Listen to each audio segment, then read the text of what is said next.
Look, dating can be very difficult for some engineers, but keep this in mind. Engineers make excellent mates. Think about it.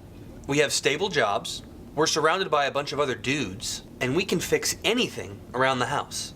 Now, being an engineering success story, let me provide you with a few sound pieces of dating advice. We're going to talk specifically about male engineers finding a female date. Because, of course, there is the possibility of a male engineer finding a male date, and hypothetically, there are female engineers.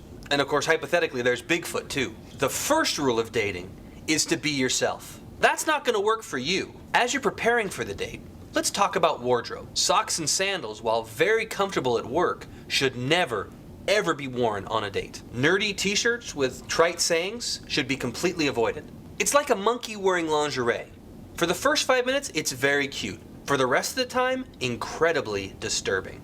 Let's move on to conversation. With only a few hours to spend time together, you need to make sure that there are some things you do say and some things you don't say. Do say things like engineer, salary, health insurance, 401k. Words and phrases to avoid include Linux, Higgs boson particle, World of Warcraft, Kruger flap, any word that starts with electro.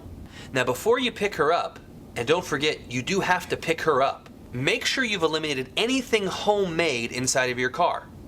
Homemade GPS, custom-built stereo system on a breadboard, and your ham radio. Social protocol dictates that you should take her out somewhere to dinner. Now that dinner should always be ordered from a table and never from in front of a counter. Or a clown's mouth. She should never have to carry her own plate, and never make her pay. Unless it's expensive, then Dutch is cool. When it comes to dinner conversation, think about topics that you really enjoy, and then talk about something else.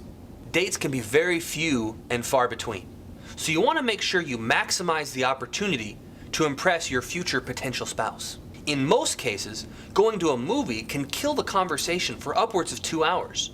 In your case, that's a good thing. And as a final piece of advice for my single engineering brethren, may it be this. When in a situation that you don't understand or don't know how to respond, think of someone who's been mean to you and ask, what would they do?